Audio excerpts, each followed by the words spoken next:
நான் ஊரவன் சரியா சரியா நாங்கள் கேட்கணும். ஜனாதிபதி வருகிறார், நல்ல ஒரு செய்தியை தருவார் என்று எதிர்பார்த்து தான் நாங்கள் இந்த ஏற்பாட்டை செய்திருந்தோம். பேக்காட்டி இங்க பிறக்காத பிள்ளைகள் வயசு போனவர்களை ஏமாத்தி தேசிய அடையாள அட்டையெல்லாம் வேண்டி அதெல்லாம் பதிவு செய்து யார் யார் என்னென்ன செய்திகள் என்பது தொடர்பாக குறிப்பு. இங்கேயும் பாதை மட்டுமே திறக்கப்பட்டிருக்கிறதை ஒழிய மக்களுக்கு அவருடைய காணியை அனுபவிக்கிறதுக்கான சந்தர்ப்பம் இல்லாமல் இருக்குது. நாங்க கேட்கிற கேள்விக்கு நீங்க பதில சொல்லுங்க. அமைப்பு இருக்கா சார்? இடைஞ்சல் தந்தமை இட்டு மனம் வருத்தம் அடைகிறேன். அமெரிக்க ஜனாதிபதி ட்ரம்மால் கூட முடியாது.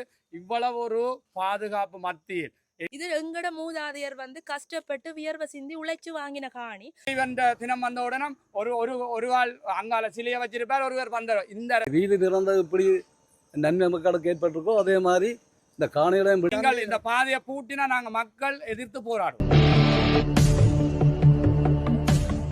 அனைவருக்கும் வணக்கம். இப்போ நாங்கள் நிற்கக்கூடிய பகுதி பார்த்திங்கன்னா வசாவுலான் சந்தி பின்னாலே இப்போ அண்மையில் விடுவிக்கப்பட்டிருக்கக்கூடிய அந்த வீதியில் நிற்கிறோம். இன்றைய தினம் இதில் ஒரு ஊடக சந்திப்பு நடத்துவதற்கு இந்த காணி விடுவிப்பு தொடர்பாக இன்றைக்கு ஜனாதிபதி அவர்கள் இந்த இடத்துக்கு வர இருக்கிறார், யாழ்ப்பாணத்துக்கு வர இருக்கிறார். அப்போ அவருக்கு இந்த செய்திகளை கொண்டு போகும் முகமாக ஒரு ஊடக சந்திப்பு இந்த இடத்துல ஏற்பாடு செய்யப்பட்டிருக்கு. அது சம்மந்தமாக தான் இந்த காணொலியில் பார்க்க போகிறோம். அதே சமயம் இந்த ஊடக சந்திப்பு ஏற்பாடு பண்ணோட இது ஒரு உயர் பாதுகாப்பு வலயம் என்ற வழியால் பார்த்திங்கன்னா இந்த இடத்துக்கு காவல்துறையினர்கள் அதை குழப்பும் விதமாக சில செயற்பாடுகள் செய்திருந்தார்கள். அதுக்கு பின்னர் ஒரு அருகையில் இருந்து அதை நடத்துங்க என்ற மாதிரி ஒரு கட்டளையை பிறப்பித்தார்கள். அதுக்கு பிறகு பார்த்திங்கன்னா அவர்களுடைய இங்கே இதை நடத்துவதற்கு வந்திருக்கக்கூடியவர்களுடைய தேசிய அடையாள அட்டையெல்லாம் வேண்டி அதெல்லாம் பதிவு செய்து யார் யார் என்னென்ன செய்திகள் என்பது தொடர்பாக குறிப்பாக அந்த இடத்துல பதிவு செய்திருந்தார்கள். அதோட சில குழப்பங்களும் இந்த ஊடக சந்திப்பில் இடம்பெற்றிருந்தது. தொடர்ந்து இந்த காணொலி ஊடாக நீங்கள் அதை முழுமையாக வழங்கிக் கொள்ளக்கூடியமாக இருக்கும். அனைவருக்கும் வணக்கம். நாங்கள் இன்றைக்கு வெள்ளி வடக்கு காணிகள் விடுவிப்பு அமையத்திலிருந்து நாங்கள் ஒரு கவலை ஈர்ப்புக்காக இந்த ப்ரெஸ் மீட்டை வச்சிருக்கிறோம். இன்றைக்கு எங்களுடைய ஜனாதிபதி அனுரகுமார் திசாநாயக்கா அவர்கள் யாழ்ப்பாணத்துக்கு வருகை தர இருக்கிறார். இன்றைக்கு நாங்கள் வசாவிலான் சந்தியிலிருந்து அவருக்கு ஒரு கருத்தை தெரிவிக்க இங்கே வந்திருக்கிறோம். முக்கியமாக இந்த பகுதியில் உங்களுக்கு அனைவருக்கும் தெரியும், கிட்டத்தட்ட 3000 ஏக்கர் காணிகள் இதுவரைக்கும் விற்கப்படாமல் இருக்கின்றது. அவர் ஜனாதிபதி அவர்கள் அவருடைய பிரச்சாரத்தின் போதும் தேசிய மக்கள் சக்தி அவர்களுடைய இதில் சொல்லியிருந்தாங்க, கட்டாயம் இந்த காணிகள் எல்லாவற்றையும் மக்களுக்கு விடுவித்து தருவேன் என்று சொல்லி. இதுவரைக்கும் அது விடுவிக்கப்படவில்லை. அவர் இன்றைக்கு வருகிறார். மறுபடியும் அவருக்கு இதை ஞாபகப்படுத்துவதற்காக ஒரு மக்களினுடைய கருத்தையும் அத்தோடு அவர்களுக்கு ஒரு மகஜரையும் தயாரித்து தரப்போகின்றோம். இங்கே கிட்டத்தட்ட 3000 ஏக்கர் காணி கிட்டத்தட்ட 35 வருட காலமாக இராணுவத்தின் கைவசமே இன்னும் இருக்கின்றது. இது யுத்தம் முடிந்து 15 வருட காலம் ஆகிவிட்டது. முக்கியமாக இந்த நாட்டில் ஒரு சுபிட்சமான ஒரு சமாதானமான ஒரு நல்ல எதிர்காலம் பெற வேண்டும் என்று அனைவரும் நாங்கள் எதிர்பார்க்கிறோம். அதுக்கு மிக முக்கியமான ஒரு விடயமாக இந்த காணி விடுவிப்பு இருக்குது என்றதை நாங்கள் அவர்களுக்கு ஞாபகப்படுத்த விரும்புகின்றோம். இன்னும் பல ஆயிரம் மக்கள் தங்களுடைய காணிகளை சந்தோஷமாக அனுபவிக்க முடியாத இடத்தில் இருக்கின்றார்கள். 2018ஆம் ஆண்டு விடுவிக்கப்பட்ட காணிகள் கூட இதுவரைக்கும் முழுமையாக விடுவிக்கப்படவில்லை. இங்கேயும் பாதை மட்டுமே திறக்கப்பட்டிருக்கிறதை ஒழிய மக்களுக்கு அவருடைய காணியை அனுபவிக்கிறதுக்கான சந்தர்ப்பம் இல்லாமல் இருக்குது. மயிலட்டி துறைமுகம் இன்றைக்கும் மீனவர் மக்களுக்கும் கொடுக்கப்படவில்லை, அவர்களுக்கு பயன்பாட்டுக்கு இல்லாமல் இருக்குது. பாதைகள் இன்னும் பல பாதைகள், இந்த பாதை அதாவது தெல்லிப்பளை அச்சுவேலி பாதை மெப்பிலிருந்தே அளிக்கப்பட்ட பாதையாக இருக்கிறது. இதெல்லாத்தையும் மாற்றப்பட்டால் தான் உண்மையான ஒரு சரியான சமாதானத்தை ஏற்படுத்தலாம், நல்லிணக்கத்தை ஏற்படுத்தலாம். தையிட்டி போன்ற இடங்களில் காணிகள் அபகரிக்கப்பட்டு இந்த நிலப்பாடு எல்லாருக்கும் தெரியும். இதெல்லாம் மாற்றம் பெற வேண்டும் என்று நாங்கள் இந்த கவலை ஈர்ப்பை இந்த ப்ரெஸ் மூலமாக தெரிவிக்க விரும்புகின்றோம். இந்த மகஜரை இப்போ அமுதன் ஒரு முறை வாசிப்பார் உங்கள் அனைவருக்கும். அதுக்கு பிறகு ஊர் மக்கள் யாரும் கருத்து தெரிவிக்க விரும்பினால் அவர்களும் அந்த கருத்தை தெரிவிப்பாங்க. நன்றி. மாண்புமிகு அனுரகுமார திசாநாயக்கா இலங்கை ஜனாதிபதி, மதிப்புக்குரிய சகோதரர் அனுரா அவர்களே, வழிவடக்கு உயர் பாதுகாப்பு காணிகள் விடுவிப்பு தொடர்பாக 1990ஆம் ஆண்டு முதல் 35 வருட காலமாக உயர் பாதுகாப்பு வலயம் என்னும் பெயரில் இலங்கை அரசினால் கையகப்படுத்தப்பட்டுள்ள வழிவடக்கில் கீரிமலை, காங்கேசன்துறை, தையிட்டி, ஊரணி, மயிலிட்டி, பலாலி, வயாவிலான், கட்டுவன், குறும்பசிட்டி, தோலக்கட்டி ஆகிய கிராமங்களில் மக்களின் காணிகளை ஜனாதிபதி அனுரகுமார திசாநாயக்காவின் தேர்தல் விஞ்ஞாபனத்திலும் தேசிய மக்கள் சக்தியின் பாராளுமன்ற தேர்தல் விஞ்ஞாபனத்திலும் கூறப்பட்டதற்கு அமைய உடனடியாக காணிகளை விடுவிக்குமாறு வழிவடக்கு காணிகள் விடுவிக்கான அமையம் கோரிக்கை விடுக்கிறது. யுத்தம் முடிந்து 15 ஆண்டு காலம் முடிவடைந்ததும் 5வது ஜனாதிபதி மாற்றமாகியும் 4வது பாராளுமன்ற தேர்ந்தெடுக்கப்பட்டும் பல வாக்குறுதிகள் வழங்கியும் இதுவரை சுமார் 2900 ஏக்கர் காணிகள் முழுமையாக விடுவிக்கப்படவில்லை. கடந்த 10/4/2025 அன்று பலாலி வீதியின் ஒரு பகுதி நிபந்தனைகளுடன் பகல் நேரத்தில் மட்டும் திறந்து வைக்கப்பட்டதை வரவேற்கும் அதே நேரம் 2018 ஆண்டு நல்லாட்சி அரசின் ஆட்சியில் தேசிய பாதுகாப்பு குழுவின் அனுமதி பெறப்பட்ட காங்கேசன்துறை, மயிலிட்டி, பலாலி போன்ற கிராமங்களில் விடுவிக்கப்பட்டிருந்த சுமார் 500 ஏக்கர் காணிகளில் 50 ஏக்கர் காணிகள் மட்டுமே இதுவரை மக்களின் தேவைக்கு விடுவிக்கப்பட்டுள்ளது. முக்கியமாக இந்த காணிகளை மக்கள் முழுமையாக அனுபவிக்க முடியாத நிலையில் இராணுவ கெடுபிடிகள் தொடர்ந்தும் நீடிக்கின்றன. தேசிய மக்கள் சக்தி தனது தேர்தல் விஞ்ஞாபனத்தில் அனைவரும் சமமாகவும் சமத்துவமாகவும் நடாத்தப்படும் புதியதோர் இலங்கையை உருவாக்குவதாக வாக்குறுதி அளித்துள்ளது. ஜனாதிபதி தேர்தல் முடிந்து 6 மாதங்கள் ஆகியும் பாராளுமன்ற தேர்தல் முடிந்து 5 மாதம் கழிந்தும் புதிதாக காணிகள் விடுவிக்கப்படவில்லை. மக்களின் துன்பத்தினை தமது அரசியலுக்கு தேசிய மக்கள் சக்தி பயன்படுத்தாது என்று கூறியிருந்தாலும் இனவாதமற்ற அரசியலை ஏற்படுத்துவதாக வாக்குறுதி அளித்திருந்தாலும் சிங்கள மக்கள் கூட ஆதரிக்கும் பொதுமக்களின் காணிகளை விடுவிப்பதில் ஏன் தாமதம்? எதிர்வரும் உள்ளூராட்சி தேர்தல் 6/5/2025 அன்று நடப்பதற்கு முன் வடக்கு மக்களின் வாக்குகளை பெற்ற நீங்களும் உங்களது அரசும் உயர் பாதுகாப்பு வலயத்தில் இருக்கும் மக்களுக்கு காணிகளை உடனடியாக விடுவிக்க வேண்டும் என்பதை வலியுறுத்தும் அதே நேரம் பின்வரும் கோரிக்கைகளை உங்கள் அரசுக்கு முன்வைக்கின்றோம். வழிவடக்கில் முப்படையினரதும் உயர் பாதுகாப்பு வலயம் என்ற பெயரில் கையகப்படுத்தப்பட்டுள்ள அனைத்து காணிகளையும் உடனடியாக விடுவிக்கப்பட வேண்டும். 1983 ஆண்டு முதல் விமான நிலைய விஸ்தரிப்புக்கென கையகப்படுத்தப்படும் இதுவரை எந்தவித பயன்பாடோ அபிவிருத்தியோ செய்யப்படாத காணிகள் உடனடியாக உரிமையாளரிடம் கையளிக்க வேண்டும். ஜனாதிபதி மாளிகை மற்றும் தையிட்டி விகாரை போன்ற காணிகள் தொடர்பாக விசேட அவதானம் எடுத்து நீதியான முறையில் உரிமையாளர்களின் கோரிக்கைக்கு அமைவாக காணிகள் மீளளிப்பதற்கான வெளிப்படையான தீர்வொன்றை முன்வைக்க வேண்டும். தற்போது அரசின் அமைப்புகளால் கையகப்படுத்தப்பட்டு அல்லது பயன்படுத்தப்படும் அனைத்து காணிகள் மற்றும் அவற்றின் உரிமையாளர்கள் தொடர்பான விவரங்கள் அடங்கிய முழுமையான வெளிப்படையான அறிக்கை ஒன்றை பொதுமக்கள் பார்வைக்கு வெளிப்படுத்த வேண்டும். விடுவிக்கப்பட்ட காணிகளை பாதிக்கப்பட்ட மக்கள் தங்களை பாதுகாப்பதும் பராமரிப்பதில் உள்ள சவால்களை நீதியானது மனிதாபிமான முறையில் கையாண்டு காணிகளை பாதுகாப்பதற்கு எல்லைகளை நிர்ணயிக்கும் குறைந்தது வேலி போட்டு மின்சார இணைப்புகளை பெற அரச நிதி ஒதுக்கீடு செய்து 2025 தொடக்கம் கட்டமாக அமுல்படுத்த வேண்டும். இந்த பகுதியில் மக்களின் சொத்துக்கள் அளிக்கப்பட்டுள்ளது என்பது அனைவருக்கும் தெரிந்த உண்மையே. ஆகையால் நீதியான நல்லிணக்கத்தை ஏற்படுத்தி வாக்குறுதி அளித்துள்ள தேசிய மக்கள் சக்தி அரசு காணிகளை விடுவிப்பதுடன் குறைந்தது வீடுகளை மீள கட்ட அல்லது புனரமைக்க திட்டமிடல் செய்து வருடாந்தம் இதற்கான நிதியினை வரவு செலவு திட்டத்தில் ஒதுக்கீடு செய்தல் வேண்டும்.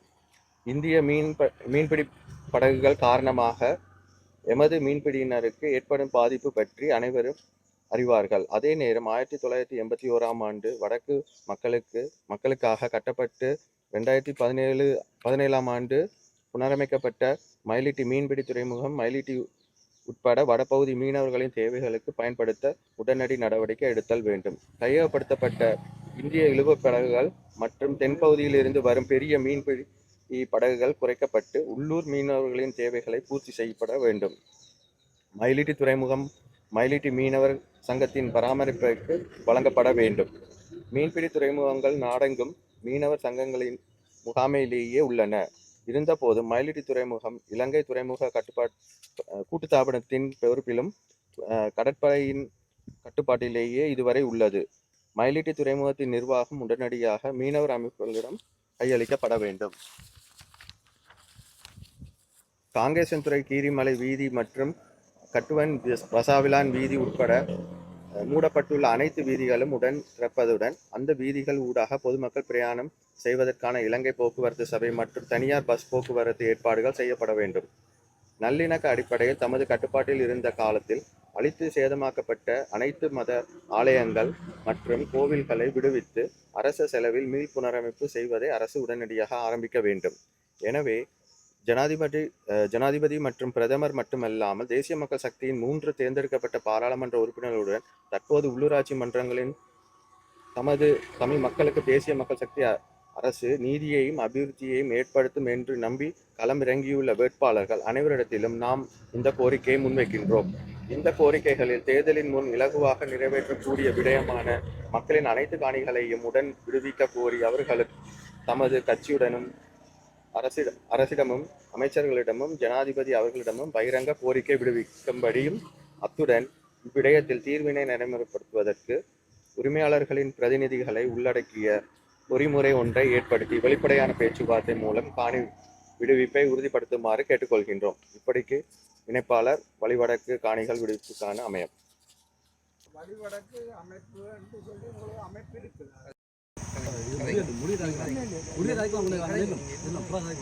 நாங்கள் கேட்குற கேள்விக்கு நீங்கள் பதில சொல்லுங்க. அமைப்பு இருக்கா? அதில் தலைவர் செயலாளர் இருக்கா? அது ரெஜிஸ்டர் பண்ணி இருக்குது. அதைத்தான் கேட்குறோம். மற்றபடி நாங்கள் உடன்பாடான கேள்வி சிவில் அமைப்பு. அதாவது நாங்கள் கேட்குறோம். நாங்கள் கேள்விப்படையில்லை. அதான் பரவாயில்ல. நாங்கள் கேள்விப்படையில்லை. கேட்கத்தானே. நான் ஊரவன் தெரியும். சரி, நாங்கள் கேட்கணும். இல்லை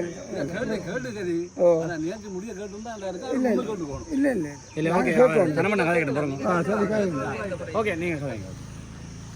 90ஆம் ஆண்டு ஜூன் மாதம் 5ஆம் தேதி வழிவடக்கில் இருந்து மக்கள் வெளியேற வேண்டிய சூழ்நிலை ஏற்பட்டது.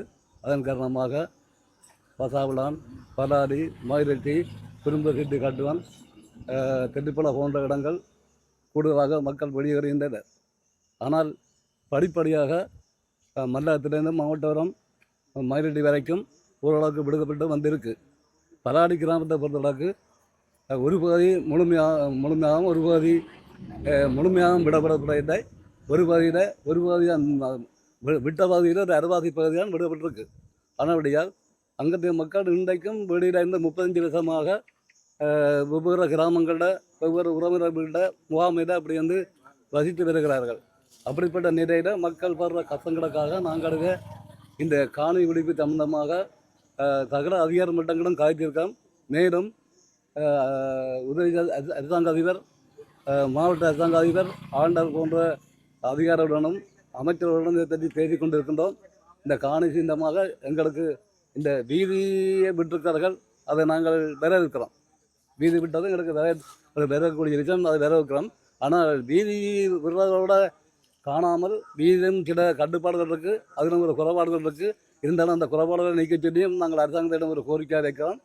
அதை விட கடந்த ஆண்டு ஜனாதிபதியாக இருந்த ரணில் விக்ரமசிங்கே அவர்கள் பராடி பகுதியில் இந்த கிராமத்தில் வந்து இந்த ஒரு பகுதியை தான் விடுவதாக ஒப்புக்கொண்டு அந்த ஒரு பகுதியை விட்டிருக்கார். அந்த ஒரு பகுதி விடப்பட்ட பகுதி இன்று வரைக்கும் அது பாதுகாப்பு வேலி அகற்றப்படாமல் அந்த பகுதிக்குள்ள மக்கள் அங்கே செல்ல முடியாமல் அதை நானும் வருவேன். என்னோட காணியும் அதுக்கெலாம் இருக்குது.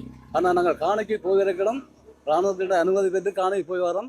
ஆனால் அந்த காணி இதெல்லாம் நாங்கள் முழுமையாக ஒன்றும் செய்ய முடியாமல் இருக்குது. அதனுடைய அந்த வேலியை பாதுகாப்பு வேலியை அகற்றி எங்களை அந்த பகுதிகளை குடியேற விட்டால் நல்லா இருக்கும். ஏனென்றால் நாங்கள் கடந்த 35 வருடங்களாக நாங்கள் இன்னொரு இடத்திலோ அல்லது உறவினர் வீடோ அல்லது இன்னொரு ஊரில் வாசிக்கிறதோ அவ்வளவு பொருத்தம் இல்லை. எங்களுக்கு தொழில் ரீதியாக பாதிப்பு இருக்குது, மற்றது சுதந்திரமான வீடு வாசல் இல்லாமல் பாதிப்பு இருக்குது. இந்த காரணங்களுக்காண்டி அது அரசாங்கம் என்ற வரையில் நாங்கள் அரசாங்கத்துக்கு ஒரு கோரிக்கை வைக்கிறோம். அதை அதிகாரிகள் மட்டத்தாலும் அமைச்சர் மட்டங்களும் நாங்கள் இந்த கோரிக்கை முழுமையாக எதிர்பார்த்து இருக்கிறோம். இந்த வீதி திறந்த இப்படி நன்மை மக்களுக்கு ஏற்பட்டிருக்கோ அதே மாதிரி இந்த காணிகளையும் விட்டு எங்களுக்கு ஒரு முழுமையான நடவடிக்கை எடுத்தால் அதில் பெரிய எதிர்ப்பு தான் இருக்குமென்றதை நான் கேட்டுக்கொள்கிறேன். இந்த இந்த இந்த அறிவித்தில் நான் பொதுமக்கள் சார்பில் தெளிவுபடுத்தியிருக்கேன். நன்றி. வணக்கம். என்னுடைய பெயர் ஜெகநாதன். நான் ஒரு ஆசிரியர். நாங்கள் பலாலியை பூர்வீகமாக கொண்ட நாங்கள் இன்றைய தினம் இந்த இதில் ஒரு ஊடக சந்திப்பு இடம்பெறுவதை நாங்கள் கேள்விப்பட்டு இந்த இடத்துக்கு வந்திருக்கிறோம். உண்மையிலே இந்த காணி விடுவிப்பு பாத விடுவிப்பு தொடர்பாக இளங்கோவன் சேராக்கள் அந்த எடுக்கிற முயற்சிகளுக்கு நாங்கள் பாராட்டு தெரிவிக்கிறோம், வரவேற்கிறோம். அவர்கள் ஆளுநரை சந்திக்கிறது பல செயற்பாடுகளை செய்திருந்தார்கள். இன்றைய தினம் இந்த இடத்தில் ஒரு இவ்வாறான ஒரு சம்பவம் நடைபெறுகிறது என்பதை கேள்விப்பட்டு நாங்கள் இந்த இடத்துக்கு வந்திருக்கிறோம். உண்மையில் இதில் 2500 கிட்ட ஏக்கர் காணிகள் விடுவிக்கப்பட இருக்கிறது. இன்னும் பல பாதைகளும் விடுவிக்கப்பட இருக்கிறது. இது உண்மையான நடந்த சில விடயங்களை நாங்கள் தெரிந்து கொள்ள வேண்டும். இது ஒரு உயர் பாதுகாப்பு வலயம். 35 வருடங்களாக மேலாக திறக்கப்படாத பாதை திறக்கப்பட்டிருக்கிறது. இதில் நடந்த விடயங்களை நாங்கள் மக்களுக்கு தெரியப்படுத்த வேண்டிய தேவை இருக்கிறது. தேர்தலுக்கு முதல்ல பிமல் ரட்நாயக்க சார் அவர்கள் சந்திரசேகரம் ஐயாவோடைய நாங்கள் கட்சி சார்பாக எந்த கட்சியும் சார்பானவர்கள் இல்லை, பலாலி வடக்கு மாதா கோயிலுக்கு வந்தபோது நாங்கள் மிகவும் ஆணித்தரமாக வேண்டின இந்த பாதையை விடுவிக்க வேண்டும், காணிகள் விடுவிக்கப்பட வேண்டும் என்று நாங்கள் தெரிவித்தோம். அப்போது அவர் இராணுவ தளபதியை சந்தித்து விட்டு வந்து எங்களோடு கலந்து கொண்டிருந்தார். அவரை வட்ட மேசையாக போட்டு எங்களோட பிரச்சனைகளை கேட்டு நாங்கள் அந்த பிரச்சனைகளை சரியாக தெளிவாக சொல்லியிருந்தோம். 90ஆம் ஆண்டு நாங்கள் எதுவுமே எடுக்காம விட்டுட்டு ஓடி போனாங்கள் அன்று சொல்லியிருந்தோம். இந்த 10ஆம் தேதி 4ஆம் மாதம் இந்த பாதை எந்த விதமான ஒரு பெரிய ஆடம்பரமும் இல்லாமல் இந்த பாதை திறக்கப்பட்டது.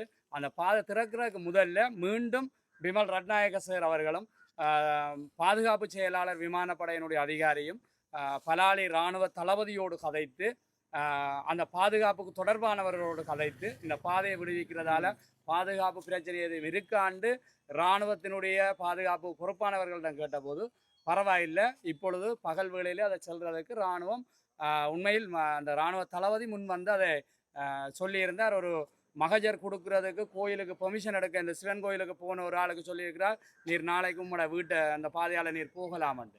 அவ்வாறு ஒரு மனமாற்றம் வந்திருக்கிறது. இந்த அரசியல் கட்சிகள் இந்த நிச்சயமாக அவர்களுக்கு தான் இந்த பொறுப்பு இருக்கிறது. நாங்கள் ஜனாதிபதி வந்தபோதும் மாவட்ட ஒருங்கிணைப்பு குழு கூட்டத்திலே மகஜர் கொடுத்திருக்கிறோம். ஹரணி அமரசூரி அவர்கள் ஏழாலைக்கு வந்தபோது சந்தித்திருக்கிறோம். தையட்டியிலே கதைத்திருக்கிறோம். இவ்வாறு எங்களுடைய பிரச்சனைகள் விமான நிலையத்து காணி விஸ்தரிப்பு காணி தேவையில்லை என்ற விஷயம், விமான நிலையத்தினுடைய வீதியினுடைய நீளம் மக்களாக அரசியல்வாதிகள் செய்ய வேண்டியது அவர்கள் செய்கிறார்கள்.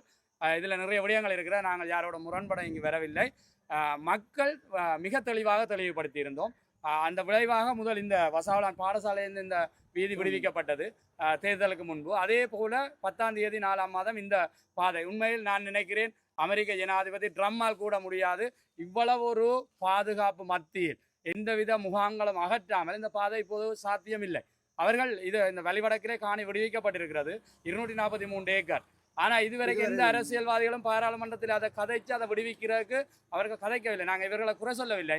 அங்கே நாங்கள் மக்கள் அதை தேடி போய் ஆராய்கிற போது தங்களுக்கு 1,80,00,000 ரூபா நிதி தேவை என்றிருந்தார்கள். பட்ஜெட்டில் ஒதுக்கப்பட்டிருக்கிறது.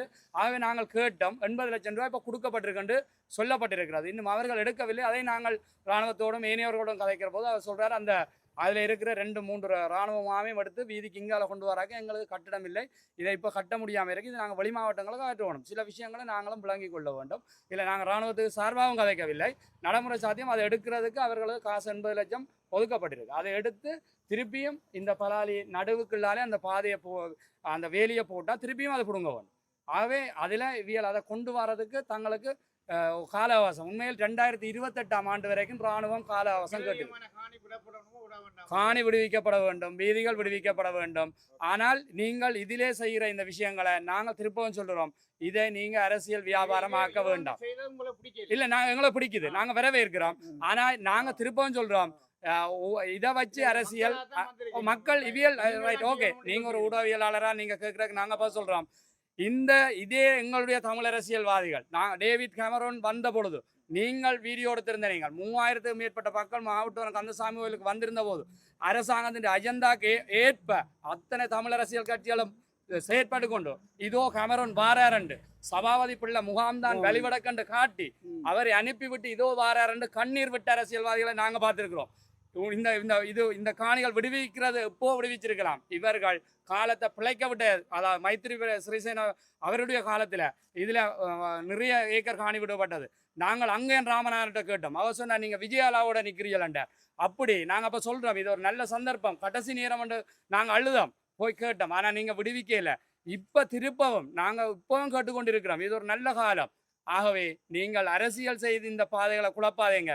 உண்மையிலே அது இப்போ நாங்கள் மக்கள் சொல்கிறோம், 6 மணிக்கு அது அவன் வளமையாக எந்த பாதையும் இந்த உயர் பாதுகாப்பு நிலையத்தில் முதல் அப்படி விடுவான், பிறகு 6 மணிலேருந்து 9 மணி ஆக்குவான், பிறகும் கூப்பிட்டு கேட்பான், உங்களுக்கு பாதுகாப்பு பிரச்சனை இல்லைன்னா இரவு விடுவார். அப்போ இப்போ இந்த படிப்படியாக விடுறதுக்கு எங்களுக்கு வாக்குறுதி தந்திருக்கிறாங்க. நாங்கள் திருப்ப நாங்கள் கேட்குறோம், இவைய குழப்பவரே இல்லை. நாங்கள் இவையோட சேர்ந்து நாங்கள் ஆளுநரை எல்லாம் சந்திச்சிருக்கிறோம்.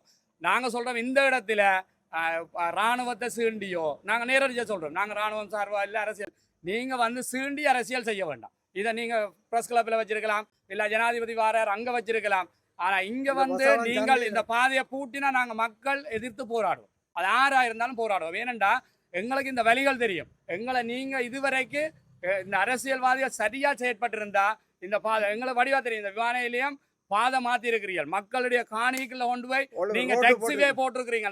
ராணுவத்தோட ஏர்போர்ஸோட போராட சொன்னால் நாங்கள் எந்த நாட்டுக்கும் இந்த பாதையை நாங்கள் கொடுக்கல, நாங்கள் போராட. நீங்க என்ன சேர்க்கிறீர்கள், உயர் பாதுகாப்பு நிலையத்தில் மக்கள்கிட்ட காணியை பிடிச்சி இந்த விமான நிலையத்தின் பேரை மாற்றி அதே வாசலை மாற்றி மக்கள்கிட்ட காணியை பிடிச்சிக்க. எங்களுக்கு ஒரு இன்டர்நேஷனல் ஏர்போர்ட் தேவை.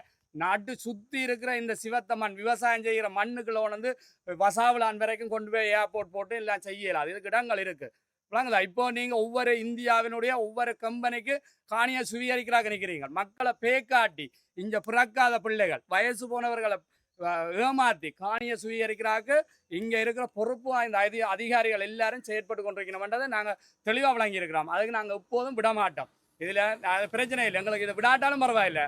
ஆனா இவ்வாறான சதிகள், ஆனா மக்களுக்கு எதிராக நீங்க இவியல் செய்வினமாக இருந்தா நான் கடைசி மாட்டேன். உண்மையா இந்த விமான நிலையத்தில் இவியல் இந்த பாதை மாற்றினது, விமான நிலையத்தின் பேர் மாற்றினது, வழிவடக்கு காணி மக்கள்கிட்ட காணியை நீங்கள் அந்த இந்திய அரசாங்கத்துக்கு கொடுத்துருக்கிறீங்க, அந்த உரிமத்தை கொடுத்துருக்கிறீங்க. அவன் எப்பவும் வரலாம் போகலாம். விளங்குதா? இன்டர்நேஷனல் ஏர்போர்ட் இருக்கா, விடுங்க வாப்பா. துபாய்க்கு ஒரு 6 மாதம் தாரம் ஒரு துபாய்க்கு ஒரு ஃப்ளைட் விடுங்க வாப்பா. இல்லை. ஆகவே நீங்கள் இப்போ என்ன செய்கிறீங்களா, இந்த மக்கள் துன்பப்படுறதுக்கு இவ்வளோ காணிகளுடைய நாங்கள் கேட்டுக்கொண்டு தான் இருக்கிறோம். நாங்கள் போராடி கொண்டு ஒவ்வொரு முறையும் போராடுறோம்.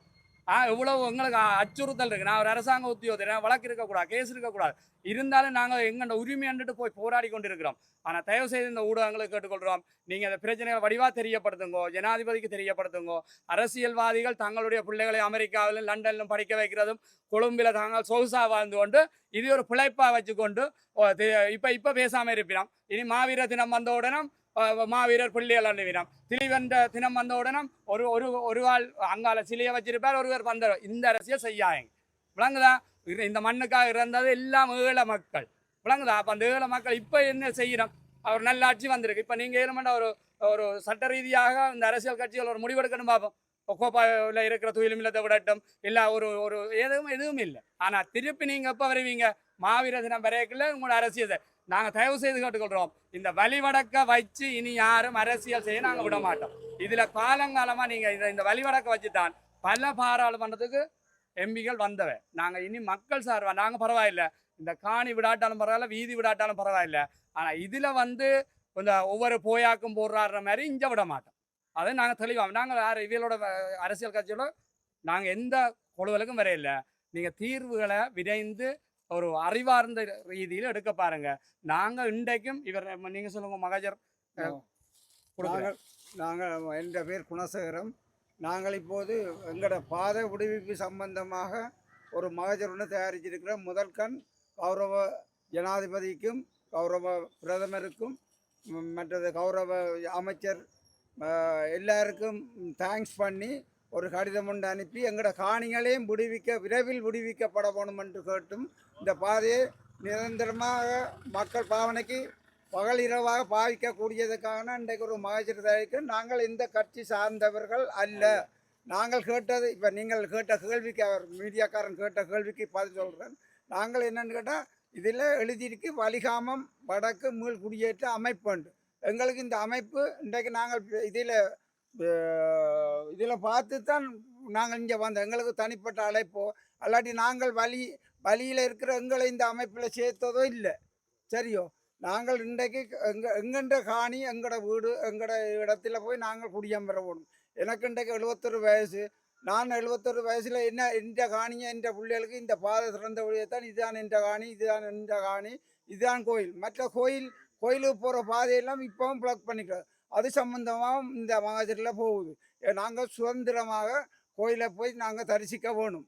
ஆகையால் நாங்கள் இப்போ கேட்ட கேள்வி உங்களுக்கு சில பேருக்கு வருத்தமாக இருந்தால் முதற்கண் நாங்கள் வினயமாக நாங்கள் மன்னிப்பு கொடுக்குறோம். ஏன்னா எங்களுக்கு தெரியாது இந்த அமைப்பு இருந்தால் நாங்கள் அமைப்பில் நாங்கள் அங்கத்துவம் பெற்று நாங்களும் இதோடு சேர்ந்து போராடுவோம். நாங்கள் ஒரு ஃபேஸ்புக்கில் பார்த்து தான் நாங்கள் இன்றைக்கு வருகிறோம். நீங்கள் இப்படி ஒரு அமைப்பு இருக்குன்ற எங்களுக்கு தெரியாது. புதுசா ஒரு அமைப்பு ஒன்று தொடங்கி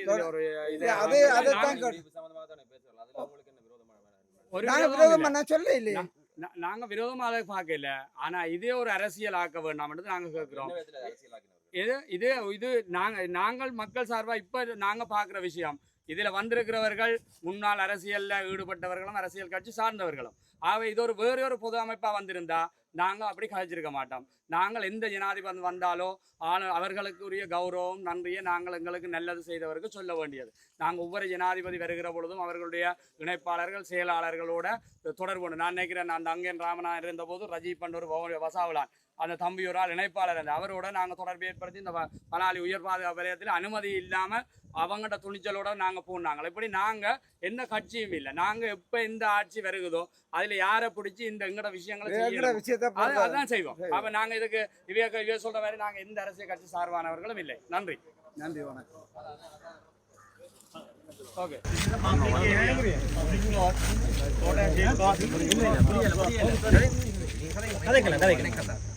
முடியல சாரி சார் மாமா கத்தா கண்ணா.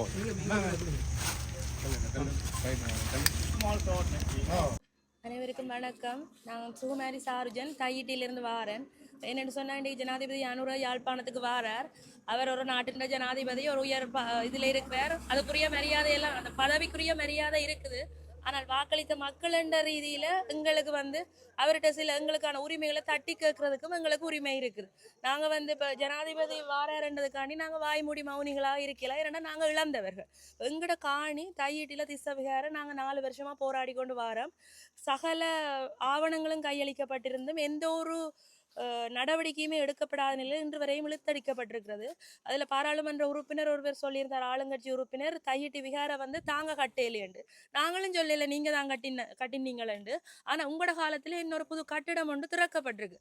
அதுக்கு கூட எந்த ஒரு தடை உத்தரவுமே வழங்க முடியாத ஒரு கையாலாகாத நிலையில தான் நீங்கள் இருக்கிறீங்க. அதால் எங்களுக்கு உரிமை இருக்குது. நீங்கள் விடுவிக்கப்படும் இந்த தையிட்டி திசவிகார காணிகள் விடுவிக்கும் வரையும் நாங்கள் போராடி கொண்டு தான் இருப்போம். எங்களுக்கு வேற வழியில் இது நாங்கள் காலாகாலமாக மெல்ல மெல்லமாக அந்த எல்லைகளை அரைக்கி பிடித்த காணியோ அல்லது அரசாங்கத்திலேருந்து மானியமாக பெற்ற காணியோ இல்லை. இது எங்கட மூதாதையர் கஷ்டப்பட்டு வியர்வை சிந்தி உழைச்சி வாங்கின காணி. அதை அரசாங்க ரீதியில் ஒருத்தன் களவா சூறையாடி அதில் விகார கட்டி இருக்கேக்க நாங்கள் அதுக்கு எந்த ஒரு விட்டு கொடுப்புக்குன்னு நாங்கள் போக மாட்டோம். இந்த காணி எங்களுக்கு விரைவில் விடுவிக்கப்பட வேண்டும். அதுக்கு இந்த ஆளுங்கட்சி பாராளுமன்ற உறுப்பினர்களும் மற்ற அனைத்து தமிழ் பாராளுமன்ற உறுப்பினர்களும் ஆவண செய்து அந்த தேவையான அழுத்தங்களை பிரயோகிக்க வேண்டும். இன்றைக்கு தெற்கில் எங்களுக்கு ஆதரவு பெருகி வருகிறது. தெற்கு மக்கள் கூட நமக்கு சாதகமான பல தகவல்களை வெளியிட்டு வருகின்றனர். ஆகவே இந்த தருணத்தில் நாங்கள் அனைவரும் ஒன்றாக நின்று தேவையான அழுத்தங்களை பிரயோகித்து எமது காணிகளை விடுவிக்க முன்வர வேண்டும். சட்டவிரோத கட்டடங்கள் இந்த தையிட்டியில் இன்றைக்கு நடக்கிற விஷயம் அவர்களுக்கு நல்லொரு படிப்பினையாக இருக்க வேண்டும். இனியொரு காலத்தில் இன்னொரு பொதுமக்களுடைய காணிக்கு இந்த புத்தரின் பெயரால் அத்துமீறி நுழைவதற்கு பயப்பட வேண்டும் யாராக இருந்தாலும். அதற்காகத்தான் நாங்கள் போராடுகிறோம். எங்களோட காணிகள் எங்களோட உரிமைகளை கேட்கறதுக்கு நாங்கள் என்றைக்குமே பயப்பட மாட்டோம். அதற்காக நாங்கள் எந்த ஒரு அடாவடியிலையோ வன்முறையிலையோ ஈடுபட போறது இல்லை. ஆனால் அதுக்காக நாங்கள் நீதிமன்றத்துக்கு போறதுக்கும் எங்களுக்கு போதிய அளவு நம்பிக்கை இன்னும் வரவில்லை. அந்தளவுக்கு எங்களிடம் சக்தியும் இல்லை. ஆனால் தேவையான அமைச்சுகளிடம் எங்களது ஆவணங்களை பாரப்படுத்தியுள்ளோம். அவர்கள் இதற்கான நடவடிக்கைகளை விரைவுபடுத்த வேண்டும். விரைவுபடுத்தி எங்களோட காணிகளை மீட்டு தர வேண்டும். நன்றி.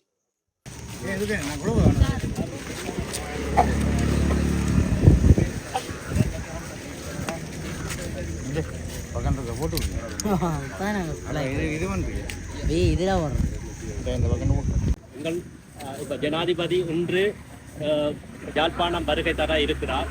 அந்த ரீதியிலே அவருக்கு இந்த வலி வடக்கு பகுதியிலே நடைபெறுகின்ற இந்த ஆக்கிரமிப்பு தொடர்பாக எடுத்து கூற வேண்டும் என்ற ரீதியிலே தான் இந்த பத்திரிகையாளர் சந்திப்பை செய்திருந்தோம். அந்த ரீதியிலே எங்களுக்கு போலீசார் சில இடைஞ்சல்களை ஏற்படுத்தி இருந்தார்கள். எனது அடையாள அட்டையையும் பதிவு செய்துள்ளார்கள்.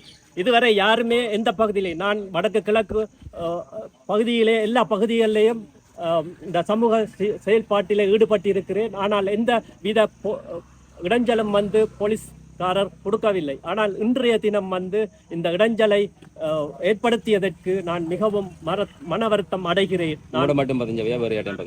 எனது அடையாள அட்டையை பதிந்தவுடன் இளங்கோ அவர்களினுடைய அடையாள அட்டையையும் பதிவு செய்துள்ளார். ஏனைய ஒரு அடையாள அட்டையும் பதிவு செய்தார்களோ தெரியாது. செய்திருப்பினும் என்றால் நிறைய பேர் இதில் நின்றவர் நான் கவனிக்கவில்லை. ஆகவே மீண்டும் நான் இதை மனவருத்தத்துடன் தெரிவு செய்கிறேன். இன்றைக்கு ஜனாதிபதி வருகிறார், நல்லொரு செய்தியை தருவார் என்று எதிர்பார்த்து தான் நாங்கள் இந்த ஏற்பாட்டை செய்திருந்தோம். அந்த ஏற்பாட்டுக்கு போலீசார் இடைஞ்சல் தந்தமை இட்டு மனம் வருத்தம் அடைகிறேன்.